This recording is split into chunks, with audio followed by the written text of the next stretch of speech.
Hello and welcome to the Six Figure Creative Podcast. I'm your host, Brian Hood. If this is your first time joining me on this show, first of all, thank you. And you are in the right place right now. If you're a creative and you're trying to earn more from your creative skills without selling your soul, if that sounds like you, you're in the right place. Today's episode, I've got a treat for you. I brought on a podcaster that I listened to for the last year or so, Brandi Mowles. She runs the Serve Scale Soar Podcast. And we brought her on the show to talk about making the shift from the hourly button seat, dollars for hours freelance position, like if that's you, and you want to shift to package pricing, which is a much stronger position to be in for a lot of reasons. If you want to make that transition, this episode is for you. And we talk about that today. And I'll get more into that in a second. Before I get into the topic today, I wanted to give a quick life update. Last night, my wife and I, we got to celebrate our 4th year in marriage. Shout out to my wife, Megan. Love you so much. It was wonderful. We got to eat paella at one of our favorite restaurants here, which is like a tapas place. One of our favorite places is Spain. We've been to Valencia, Madrid, Barcelona is probably our favorite city over there. And paella is probably one of our all-time favorite dishes if you make it right. Unfortunately, the place last night didn't really make it right, but it was still good.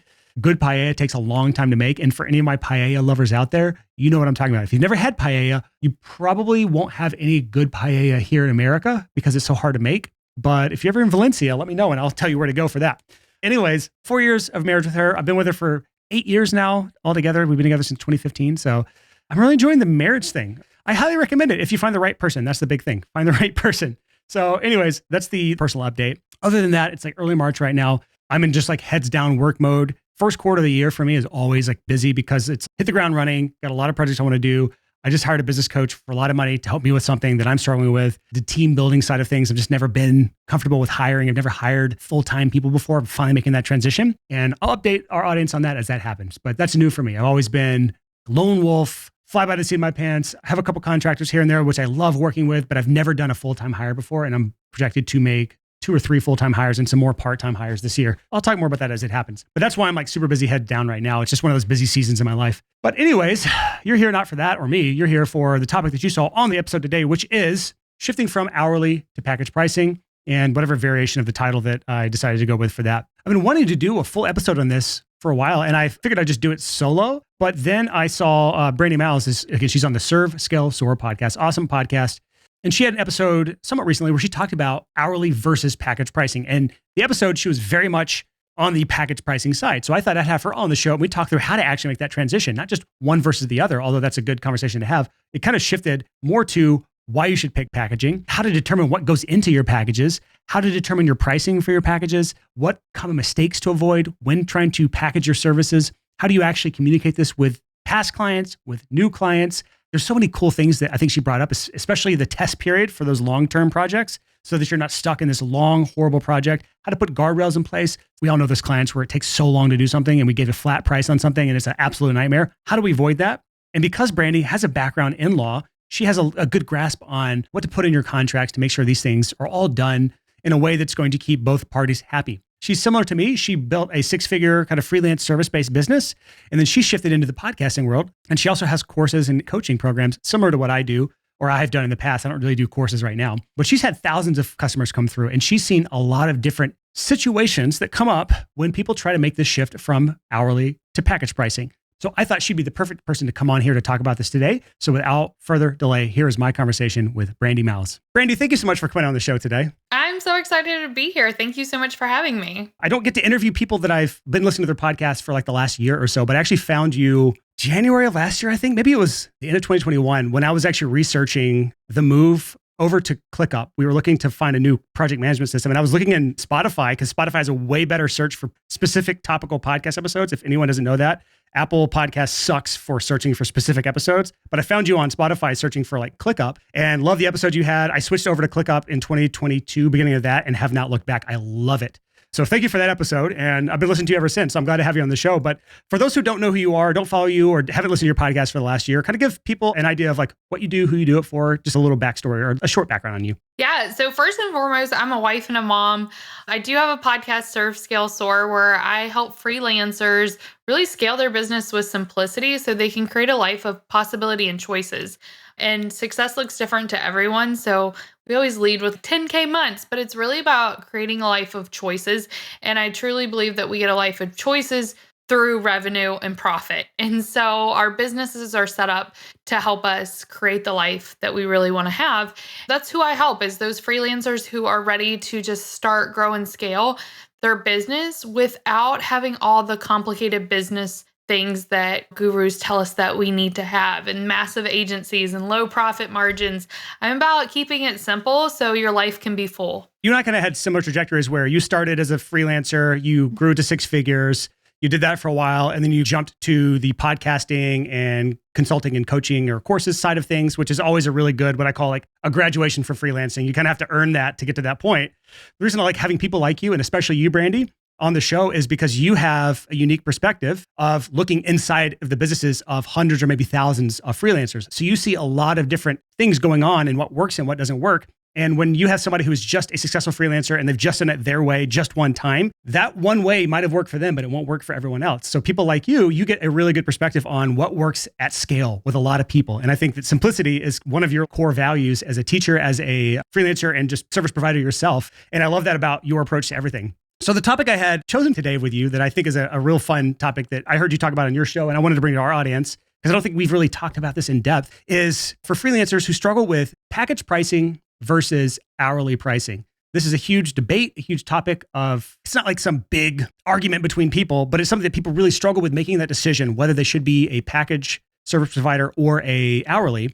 And I think that a lot of my audience is still on the hourly train. And I am the kind of person that pushes them more towards the package pricing. And I know you are split as well. You're not a big blanket statement person, but I wanted to bring you on to talk about that because I think you have a lot of good insights on what works and what doesn't work from your own experience as a freelancer and also from all the people that you've coached over the last several years since you've been doing that. Before we get into anything else, can you just quickly explain the difference between hourly pricing and package pricing? I know this is a basic question. I just like to have a good foundation for everyone so we're all on the same page, no matter what level we're at as a listener right now. Yeah. And I think this is a great place to start because like when they hear packages, a lot of people aren't actually on packages. They're on hourly and just charging in a package format. When I'm talking about hourly, I call them the hourly hustlers because you are literally trading time for money. And that means you do X amount of tasks at $15, $30, $60 an hour, and then your client pays you for that. How much you make is solely determined on how much time it takes you to do something. Where packages is like, this is what I'm going to provide you, and you're going to pay me a set fee. One thing I think some people get confused is when they bundle like a 20-hour package, they're charging like $30 an hour, and they're like, you get 20 hours for $30 an hour. That's not a package. You're still on hourly. You've just put it into a way where they can like Costco buy you. And so it's very different where packages tend to be more like, here's what I'm providing. It doesn't matter how long it takes me or how short it takes me. You're going to pay me this set fee versus I'm trading my time for your dollars. I love the Costco analogy. It makes it feel like I talk about commoditized services on this show all the time. So our current listeners are like, Brian, don't bring this up again. Commoditized services are just like, I could literally go to Costco right now and buy one of your services on the shelf. And there's a million to choose from. And I'm just going to pick either the cheapest one or the one with the coolest design package on the front. So I like that perspective. But what are the advantages and disadvantages of each of these? Because I know it's not a blanket statement, one size fits all. I tend to lean towards the package pricing. And maybe we'll bring this up at some point, but I believe more about selling the transformation than the services. But I know there's pros and cons on both sides. So can you quickly just talk about some of the pros and cons of package versus hourly? There's not very many things that I'm black and white about. I always think there's a gray area. Package pricing and hourly pricing is something that I believe is like very black and white. There's not a lot of gray room in there. The only time I think like hourly can sometimes be a good idea is if you're adding on an addition to your package. And even then, I always feel like there's a better way to probably structure that. But an example is if someone hires you for X amount of time for a package, but then they're like, oh, but can we jump on like a 2-hour call and you walk me through how this is done so I can share it with my team? Then maybe you charge an hourly for your call. But I don't see a lot of pros when it comes to hourly because what happens is that even if you're getting started, it is so hard. It's not impossible. And I share tons of tips on how to do it, but it's much easier to start someone on a package than take them and say, I'm going to start you on an hourly and then move you to package. So even for our brand new freelancers, I'm like, oh, don't even start with hourly because you're just going to get in this mindset that everything has to run through hourly. So there's very rarely a time where I think that hourly is a good place to start, even if you're starting brand new. I'd rather you learn the lesson that, oh crap, I didn't charge enough, than, oh, now I have to get out of this mindset of hourly and move into this package. One of the biggest hesitations I think my audience specifically struggles with moving over to package pricing is the area of scope creep. When you're doing hourly, if the project gets out of hand, you're getting paid the entire time. And I know this from my background as a music producer. When a band would come in very prepared, it'd be very quick and it would go very smoothly. And if I charged that band the same as a band that came in unprepared and the vocalist didn't have his lyrics written and they weren't prepared and they weren't well practiced and they didn't know their instruments well, that would take 3 times as long. Back in those days, before I knew how to counter that, and I know a lot of things on how to counter that now, but I didn't know back then, that sort of stuff, if I charge flat fees for those or package pricings for those kinds of projects, I would be losing a lot of money on those unprepared artists or unprepared bands. So how do you counter that sort of thing when you have one client that might take more time than another? Yeah, this is where you put your big girl or big boy pants on and you set boundaries. And I think one of the hardest things for us to do is set boundaries because we feel like if we set boundaries, then people won't hire us. When in reality, people actually work way better with boundaries than free range. And so an example of this is if you have these clients who are coming in not prepared, you will learn very quickly when you're on packaging, ooh, this is not how we work. On hourly, you accept that scope creep more because you're like, oh, I'm making more, but you probably could have fit in 2 other clients in that time frame that you just put up with this person who wasn't prepared. So then you learn in your contracts, like, oh, you have to have X, Y, and Z done. If we have to reschedule, there's this thing that happens. And so an example is the first time I ever built a sales funnel for someone, I charged $1,500. And I was like, oh my gosh, I can't believe someone's going to pay me $1,500 to build their sales funnel. Holy cow. I learned a whole lot during that process of like, how many edits am I going to allow? And that went in my contract. Are they going to do copy? Am I going to do copy? What does that approval process look like? How many times am I going to let them change? Am I going to do A/B testing next time? So one thing I think that you find out really quick when you start with packaging is what you're going to include in your contract, and you're much more willing to make those changes and build that confidence after you've experienced losing out on money. Like I was probably getting paid like $10 an hour after this whole funnel was built, and you're quicker to make those changes than when you have someone who just scope creeps. A lot of us are just like, I got paid for it. The next client won't be that way. And we don't make changes. And so most people are more driven by pain to change than pleasure. The pleasure is you're still getting paid, so you're not going to make those changes. The pain is, ooh, I actually just ended up working for $10 an hour because I didn't have these things. You're putting them in place for the next person, and you're able to scale so much faster. You're taking a short-term pain, starting the right way, even if you're early on, doing package pricing, seeing what that entails, and then learning from your mistakes and putting those guardrails up later on. And I think I've made this analogy before where it's like when you're really bad at bowling, you put those bumpers up on the lane. It keeps you from rolling gutter balls. And think about the boundaries in your packages or in your contract as the guardrails that keep you from rolling gutter balls with projects. So I love that. What about the types of clients that are on kind of retainer? Because that's how my wife works. She has long-term clients. They pay her monthly. What can happen is you get locked into a long-term project. You didn't have those guardrails up or you vastly underquoted on or whatever. How do you avoid that sort of thing from happening, especially on those like retainer projects that are long-term? It's good when it's like a short-term, one and done. It's a sales funnel. Gosh, this sucks. Or an album or an EP with a band. Gosh, this sucks for a couple weeks or whatever. But then I can move on and I can learn. But when it's like a 6-month or a 12-month contract, oof. Yeah, so I love this question. So what service does your wife provide? She's kind of changed over the years, but she went from social media to just doing copywriting for email marketing specifically. Okay.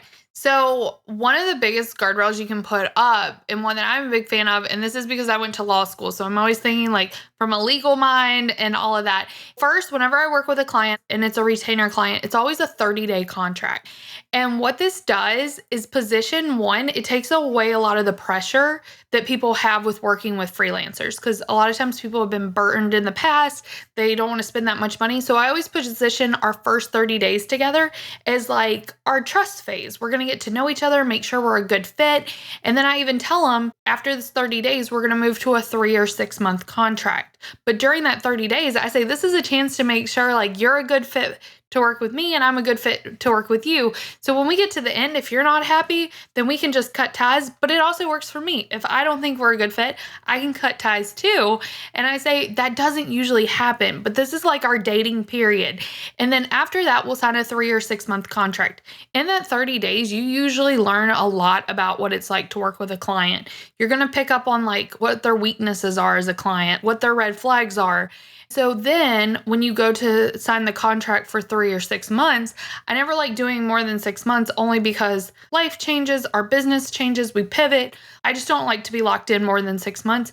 But you have those 3 6-month contracts, and then you can set those boundaries up inside those contracts to make sure that there is no scope creep.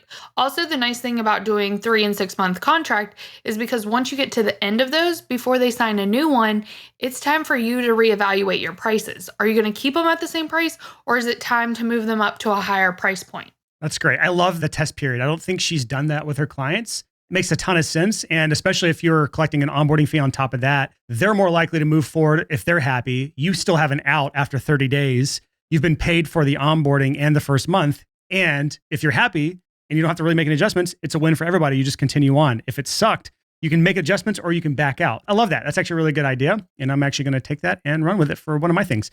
Now let's talk about how we determine what goes into packages. What should be kind of an add-on? Is there any hourly that ever makes sense? What do we do to determine what goes into our packages? And then I have maybe some follow-up questions around that.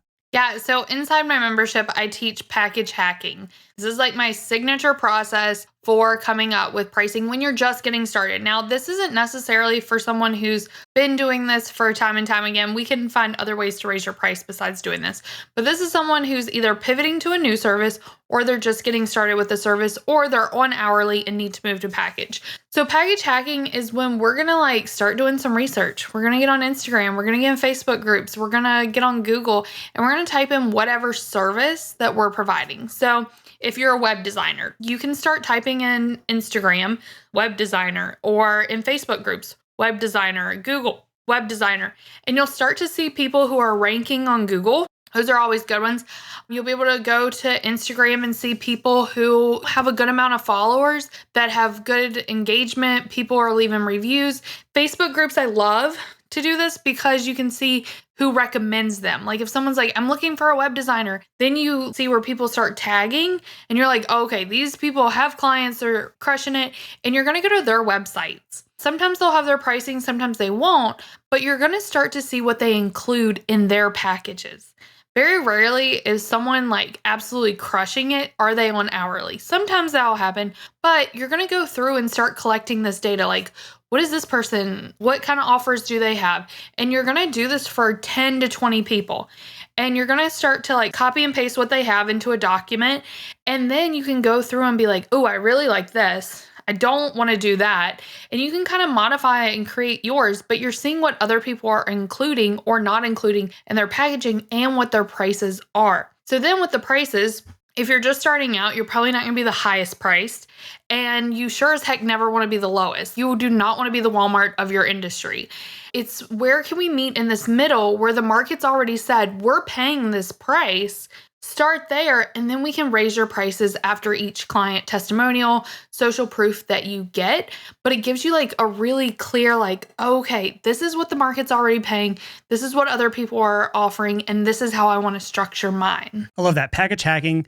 I think I've heard you talk about it on your show, but I've never really heard the whole kind of process laid out like that. What do you do if you are in an industry where they don't have pricing publicly on their website? Because I know a lot of, especially the higher up companies, think if you're like ranking on the top of Google for your city or whatever, a lot of those people are typically quote based. What do you do in those situations where you can't see the prices publicly? Yeah, then you just got to get like guerrilla researching. Like Instagram's a great place because of the search functionality. And most service providers have their profiles pretty well keyworded. And so if I get on there and type in web designer, like it's going to come up. But I was helping one of our newest members. He is doing YouTube channel management, which is like this underserved area. Like there's not a lot. So even getting on Instagram was hard. Facebook groups were hard. So we started going onto Google and looking up like channel manager, YouTube video editors. And we kind of had to like piece together a few different things and get pricing. And so it just took like taking this, but breaking it down and making it our own process.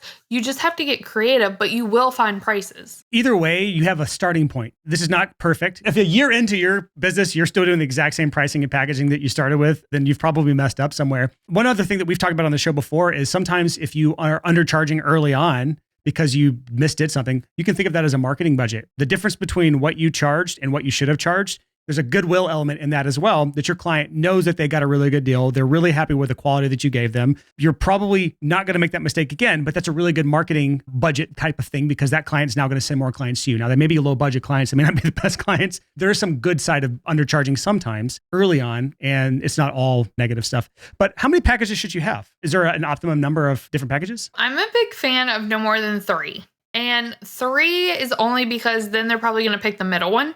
So there's some like marketing behind that. But actually, when I'm like, okay, we can get it down from 3, I'm a 2-person packaging. And usually with that 2 packages, one for like retainer type clients and one for a project base. So that could be like a VIP day. It could be a project that's definitely in, and then one's retainer. And those are like the 2 packages you have in your business. I work with a lot of brand web designers. They'll have the branding package, the web package, and then it's like the bundle of the 2. That's fine. It's 3, but really you have 2 packages that then you get a little bit of discount if you bundle them together. But I really like this 2 package, 1 retainer, 1 project based. For the 3, you kind of do a tiered pricing model where you have like, I don't want to say low, medium, and high, but essentially that's what it is. And you're saying they pick the middle package typically, kind of like a SaaS company? Yeah. It's one of those things like that's not ideal, but a lot of people who are just starting out, they really like have a hard time narrowing down their packages and they want to customize everything. And so that's what we found is like a good middle for them is have these 3 tiers. Most people are going to pick the second tier, but how quickly can we get rid of one of these tiers? Usually the lowest one. If you're like, I'm doing what Brandi said, then go for the 2, the retainer and the project base. That's ideal situation. Yeah, and we had an episode on here back in episode 223, shifting your clients from one-time projects to monthly recurring subscriptions with Anna-May Tonkin. She had a great episode on if you are a one and done type of service provider, which is a lot of our audience, especially in the music production space. She's a photographer herself doing family portraits. So I feel like if she can do it, anyone can do it. But if you're trying to figure out how to do the recurring retainer element, that's probably a good episode to go back to and listen to. But what about for music producers, recording engineers, mixing engineers, people like that in my background space, which is a lot of our audience? One project might be 1 song. Another project might be a 5-song EP. Another one might be 10 songs. Someone might need mixing. Someone might need mixing and mastering. Someone might need full production. So like when we have all these different variables and the different variables in number of songs to the number of services needed, how do you look at packaging at that point when there's so many different variables at play? Yeah, this is very similar to a conversation I had with podcast managers where you have some clients who have an hour-long episode, and then you have some clients like me that I'm like, I'm getting out of here in less than 30 minutes. And so how do you package those? What we've decided is the average. So we're going to look at your best client, your average client produces 4 podcast episodes a month. There's some that there's 5 in a month, weeks or whatever, but for the most part, it's 4 episodes. And let's say most of your clients are under the hour mark. So your package is for 4 episodes that are under an hour. And then you have all these things you include. Well, if one month they decide that they're only going to have 2 podcast episodes, they don't get a discount. It is what it is. Or if they decide like, oh, but we have a graphic designer that does our Instagram. Great. You're just not using that part of the package, but you don't get a discount. I always think of it as when we have live Hulu TV. And so I watch maybe 4 channels, but like Hulu doesn't give me a discount because I don't watch all like 100 channels. And it's the same way with our services. Just because they're not using every little single thing that we may do doesn't mean we need to discount our services. And then you can always add on. So what do you do if they go over an hour and they have 2 episodes that are like an hour and a half? Then that's where you put in your contract, at this rate, we'll charge X amount for any overage. Once you've been working with clients, you usually see a theme that happens. So maybe you have one package that's X amount of time, X amount of edits for this price. So maybe it's the 1 episode. And then you have the average people have 5 and then 10. So up to 10, up to 5, 1. And those are your 3 packages. If they don't use all of them, it is what it is. I had this in my notes to bring up was the up to language. Like I love that sort of language in pricing. It is a wonderful way to include things that they could get that if they don't use it, you're still charging for. Because again, going back to kind of something I said earlier, where we're charging for an outcome or a transformation, we're not charging for the services or the hours it takes to get that transformation or that outcome. When you approach it like that, and you say it's up to this amount of things, up to X number of songs, up to 3 rounds of revisions, up to 1 day per song or 1 hour per episode. That way, if they go over, you now are saying, okay, there's an add-on, there's an upcharge for this. To the bowling analogy, that's the bumper lane that we put up. And then if they go under, that's just extra money in your pocket. So I love that sort of approach when it comes to packaging. And I don't even look at it as extra money in my pocket, because here's how I see it is all your clients are going to average out. You're going to have that one client that like maxes out every single thing. And then you're going to have that one client where it's like, this is the easiest client ever. So my podcast editor, I'm under 30 minutes.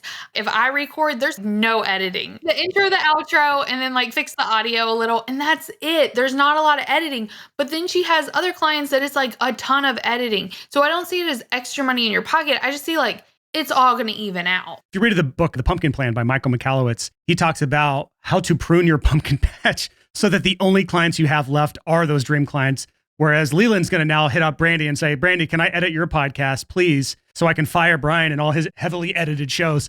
Sorry about that, Leland. Anyways, okay, let's move on to the pricing factor of this. We've got these things laid out, what's included in our packages. How do we start thinking about pricing? Do we just look at competitors and go from there? Or do you have a pricing hack? Yeah. So, I mean, when you're first getting started, you're not going to know the best price and everything. And so the worst thing you can do is base it on how long it's going to take you. Like, don't do that, because it's not about the time, it's about the value that you're bringing. And so one way just to get started is through that package hacking, is picking the middle number. So like you'll have really high numbers, you'll have really low numbers, pick somewhere in the middle, because the market's already saying like, we'll pay this. And then your goal is to become one of the highest. And you can do that through raising your prices. But then other times it's easier to decide how much something's worth to someone. You can't do this with all services, only because not every service has a direct ROI, but like with ads, and I have a lot of ad managers, it's very easy to see what my worth is to them. So another example is I'm a growth consultant, so fractional CMO for a lot of companies. And so what that means is I know if I just increase their revenue by 1 or 2% per month, I'm more than paid for like a year. And so my pricing of $5,000 a month to have me on standby is like a no-brainer, because they're making $20,000 more per month just having me on. And so there's that value where like, I'm never going to question my prices. If anything, I'm going to say, am I charging enough? Because I can see that direct return on how much they're making. Now, that doesn't work with all services, but even for our people who don't have a direct one, like photographers, like if they're doing newborn photography or anything like that, you have to think about, but what's your experience? Because as someone who's been looking at newborn photographers, one thing I am looking at is what is the general cost in the market. That's where I'm saying the package hacking comes in play. But then you get someone who's like the outlier, but their skills like, oh man, you want the people who are like, I want that person, because they have this certain style. The like balancing act is getting your prices so you can get enough experience to then move into like, wow, look at what they do. That's what I want. But you have to start somewhere. And like I said, you don't want to be the bottom, the cheapest, because that's not going to attract the right clients. But you can't start at the top unless you can show that like, I'm the top dog, the one you want to go to.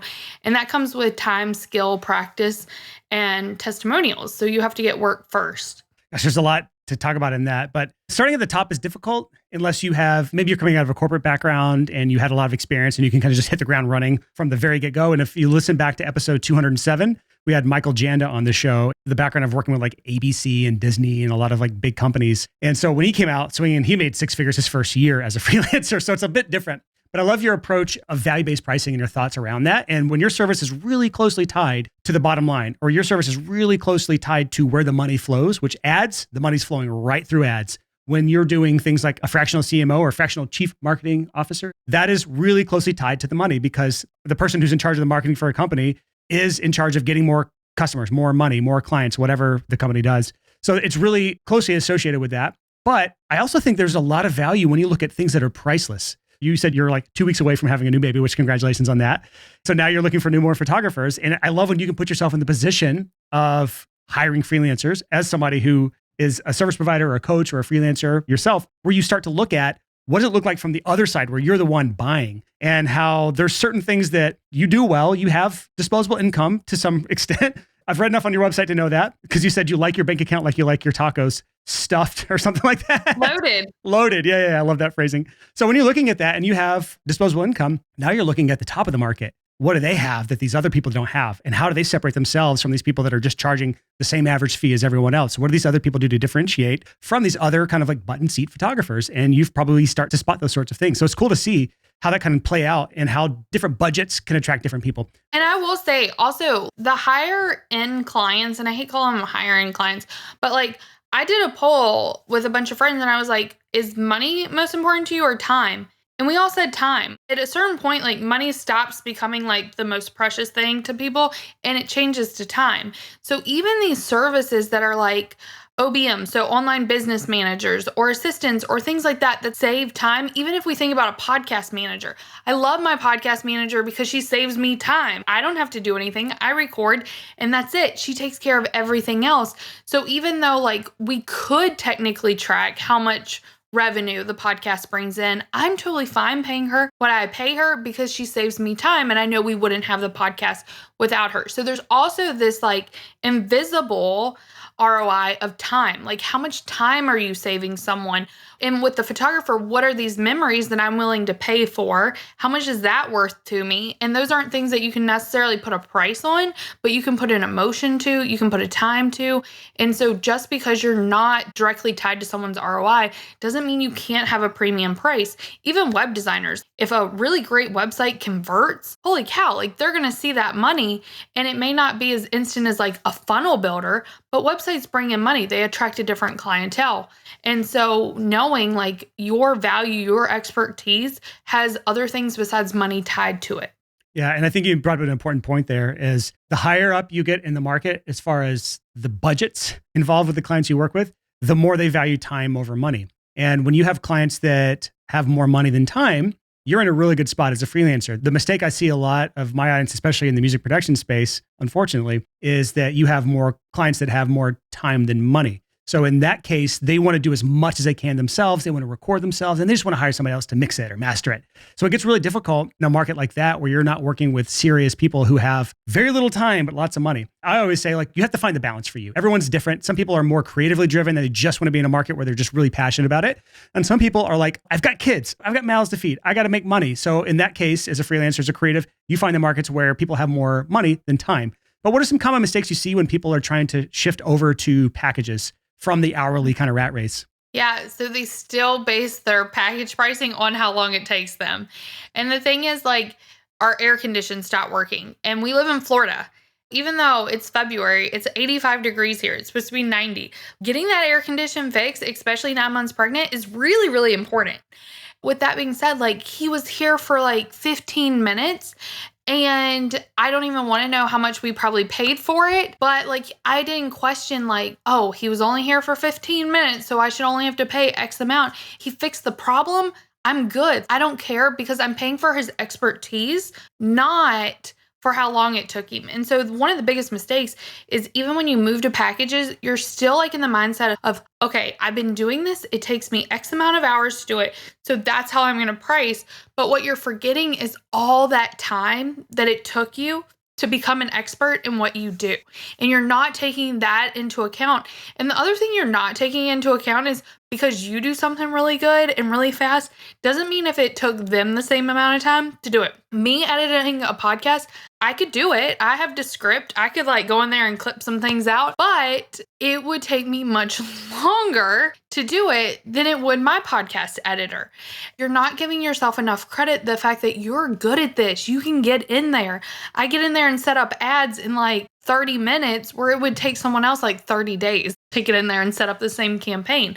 So don't underestimate your skill, your knowledge, the time that you've learned this craft when you're pricing yourself. And most time people are still pricing themselves based on hour and saying that it's a package. Do you not look at hourly earnings on a package just to make sure you're not vastly undercharging, especially for newer people? I did this with somebody I was on a call with. We looked at all the hours they work, their income level for the year, and we just learned that they thought they were like earning 50, $60 an hour is what they were charging. And their actual earnings was like $14 an hour. I do like looking at hourly, but I don't know where or if you even take that into account when coming up with your package pricing. Yeah. So I think like if you're just getting started, your first month or two, maybe you should be tracking your hours. A client never sees that. That's for internal, and you shouldn't stick to a price. What people do sometimes is they'll be like, okay, I'm worth. It all comes back to how much you're worth, and your pricing has nothing to do with your worth. But I'm worth only $40 an hour. And they get in there and they start tracking and they realize, but I'm actually making $80 an hour. Maybe I shouldn't be like they get in this head game. So I would say maybe when you think you're working a whole lot and you're tracking your hours, I think like tracking your overall weekly hours is a good idea, not for a specific client, but how much are you actually working? And you get in there and you start to say like, I'm exhausted. I'm burning the candle at both ends. Then let's get it on project base and make sure like you are charging accordingly. But I think it brings up a lot of mindset things for people when they're not doing it. Now, every 3 months, me, my team, we all do a week audit of our time. And I think everyone should be doing this. That time study? Yeah, a time study. And so you would be able to quickly see what you're doing. But one thing also is if you're only tracking your time for like a client or two, it could be in that situation where one client, you're like working way less, another, you're working way more. And then you change your pricing based on that. And you're not thinking like, oh, we're just breaking even. So I think the first thing to do is just get into the pricing. And then if you feel like you're overworking, if you feel like you're just overwhelmed, then let's break this down and go in and look at our time. That's great.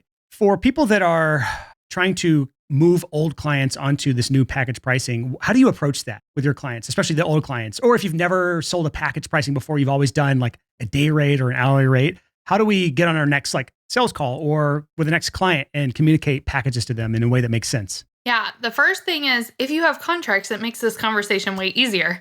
But if you're not coming from there, I always love to position this as you're doing your client a favor. And that's what you need to position this as when you get on the phone with the client is, hey, I'm changing my pricing structure and here's how it's going to roll out. But it's with you in mind. Because before, I've been spending so much time focused on the clock ticking. And it really holds me back from being like the best help that you can get.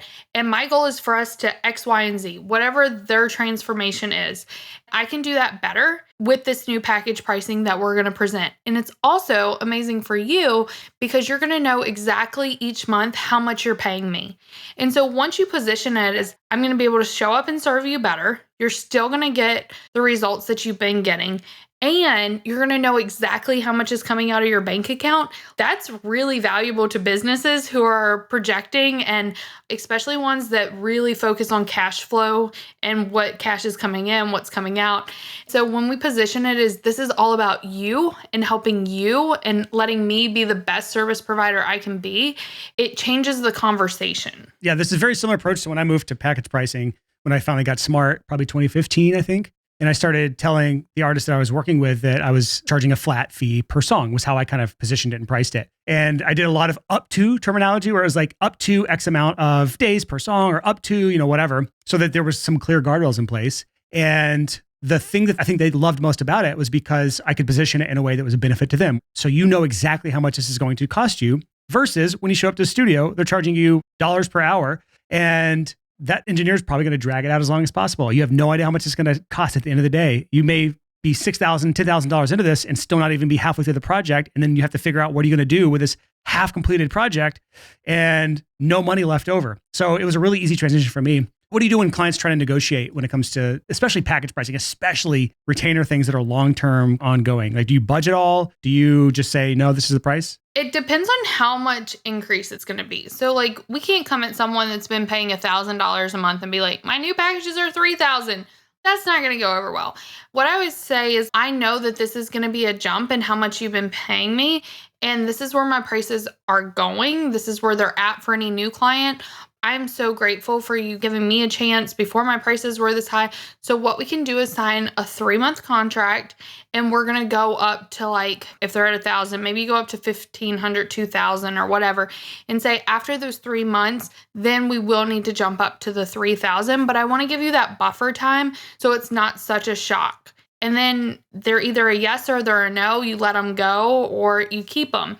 And the thing is, you should always have a pipeline of new clients coming in that would feed that spot if they choose to say no. One last thing I need to discuss here that I should have probably brought up earlier, because I feel like the person that this is a concern of has already left the show and not listening anymore. I'll bring it up anyways. I know there's a creative listening right now.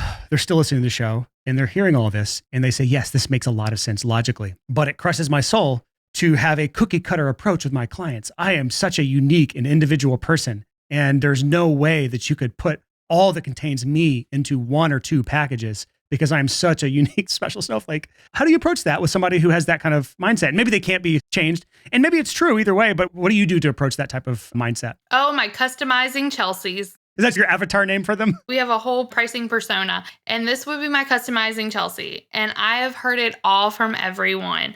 I can't package up my OBM services because they're so unique. I can't package up my web design, my copy, because it's so unique. And the thing is, you are doing your client such a disservice. I'm going to take it from a copywriting perspective. Copywriters come to me and they're like, oh, but they want this page, and maybe they don't need that page. And it's like, yeah, maybe, or you're doing them a disservice because you actually know what they need to get to the transformation, and you're letting them sell themselves short because you're not willing to put your expertise in a package that's set for their success. If someone comes to me with a launch plan and it's a copywriter and they're like, oh, I just want my emails done, and that's it. I know that that's not going to work if they don't have a great landing page, ads, thank you page, follow-up emails, because these one emails are going to be so disconnected from the rest of the marketing that nothing's going to flow together. I am doing that person a disservice because I know what success looks like when this project's complete, and they're not going to have that. So I always come from it as you are being absolutely selfish if you don't package yours up and you're giving them the option of customizing. The other thing is, whenever we customize stuff, you're putting more decisions in their hand than they actually want or need. And so one of the biggest arguments spouses have is what's for dinner. And it's because by the time it's what's for dinner, it's the end of the day. We're in decision fatigue.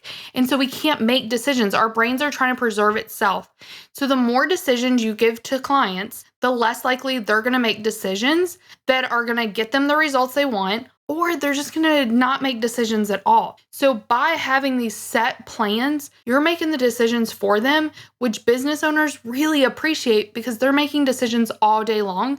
The last thing they need to decide is all these add-ons, customized packages, and you're being selfish because you know what it takes to have a successful X, Y, and Z. I think this is what makes the difference between a freelancer who is offering transformational services and a freelancer who is stuck in a button seat kind of job. I see this in certain spaces where you're just doing a button seat job. Doesn't matter what button is in the seat, it's going to get done. And so the client's going to tell you how it's done. The client's going to tell you what to do. The client's going to tell you what they want and what they don't want. And there's a hard cap, a hard limit on what you can charge for that. But when you offer a truly transformational service, as the expert in that field, as a copywriting expert or as a web design expert or whatever, it's up to you to now help consult your clients on what is the best thing for them in order to get the transformation or the outcome that they want.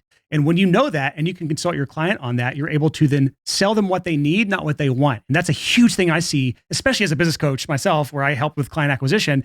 People come to me and they think they want X, Y, and Z, but the reality is none of that can happen until we can fix X, Y, and Z problems or A, B, and C problems.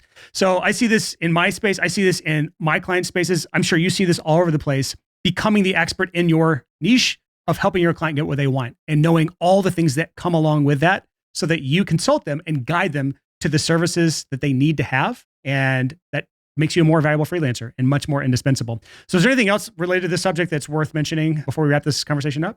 Just one more thing, because I feel like sometimes examples are so helpful. You said you had a lot of photographers, creatives.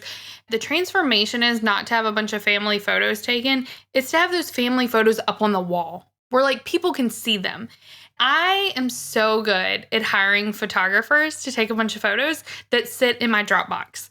Every time we travel, I hire a photographer. They're all in my Dropbox. We moved into our beautiful house a year ago. 0 of these photos are up on the wall. That's not the transformation I wanted. I wanted to showcase all these beautiful photos from our travels. The photographer we just hired, she actually requires in her package that we're going to get X amount of physical prints. And it's way more expensive. There's no way around it because she knows that people like me keep these photos in the Dropbox and then I'm never going to hire her again because it's not top of mind. Like I can go pay anyone, but I'm going to have physical photos done, framed, and they're going to be hung up. Like now it's just my husband putting some nails up in the wall, which he's great at. That's the transformation is I want these photos up on my wall. And so we have to think like our clients think that they want one thing, but really you have to know what's the thing that they really want. A regular photographer would be like, oh, she just wants photos of her family. But what I really want is photos up on the wall of my family. I want to showcase our memories. No photographer has given me that yet.